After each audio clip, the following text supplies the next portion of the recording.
So I had this story in my head, and it was a story. It was a story that I heard when I was in college. I heard it out at Eastern, and it was a story about a coach who, at the time, it was a really well-renowned Eastern Washington football and basketball coach. It was B schools, and every year the Spokesman Review would have an article about this coach, and he was the guy you wanted raising your young athletes. And of course, in those days, when I say young athletes, what I mean is boys, right?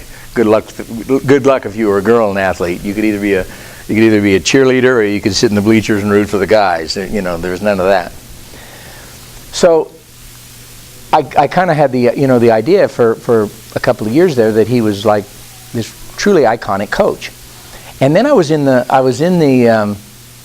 locker room one day, and I was a swimmer, and all the winter sport athletes we all dressed down in the same locker room. And I heard this kid who had played ball for him. He played basketball, and it was the basketball team that was over there. He had played ball for him, and he told this story. And I have no idea whether the story was true or not, but he said last year when I was a senior in high school, he said it was our year. I mean, this was our year to win state. And then another town that's just 40 miles down the road, when I'm this close to where it is, I don't mention the names of the towns, but they had a ringer. They had a new kid come in, and he was a kid from down California. He was black. And the coach took these guys, according to this storyteller, took them into the locker room, and he said, I used to play against those guys, and there's only one way to beat them, and that's to hurt them. I want him out before halftime. Well, according to the story, right about halftime, kids coming down, dribbling the ball down the sideline, and one of these guys gets a shot at him, and he runs him into the bleachers, and he just hit him, and he fell backward, and he fell against the bleachers and bruised a kidney and was out of the game, and these guys went on and won the state championship. Well, I'm embarrassed to this day that I didn't have the nerve to go around the other side of the lockers and tell that guy what a jerk I thought he was, but I thought somebody else would do it. But all I heard was people laughing. And 15 years later, when I'm sitting down to write my first book, that's the story that pops up. Now, it's a better story if you put it in the football world than it is in the basketball world. So I stuck it in the football world.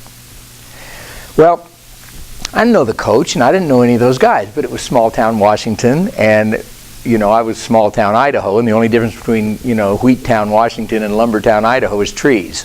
Everything else is pretty much the same. And I knew a lot of guys that went to when I was at Eastern, I knew a lot of guys that went to the school towns around here. So I sit down, I'm going to write the story, but in my head, it's all guys I grew up with, and it's my football coach. Now, I'm not worried about it, because who's going to publish a book by a guy who only read one book the whole time he's in high school, right? I'm not worried about this. I'm just going to write the story, and it'll be kind of fun, and it'd be really cool if it got published, but it's never going to get published. It gets published.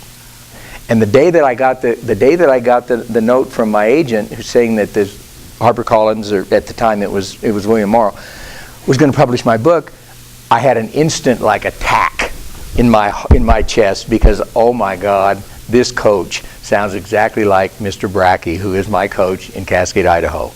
And my parents still live in Cascade, Idaho, and I'm in big, big trouble, because Mr. Brackey has biceps bigger than my head. And he used to play with us. I mean, he would come out to practice, and he would practice with us, and he didn't wear pads. And if you didn't hit him hard enough, he made you get up and hit him again. He was a brute. He didn't have nerves on the outside of his body, I think. And he didn't smile a lot. Well, I'm thinking, well, from now on, when I go to Cascade, I'll go at night, and I'll stay at my parents' house at night, and only come out at night, and leave under cover of darkness.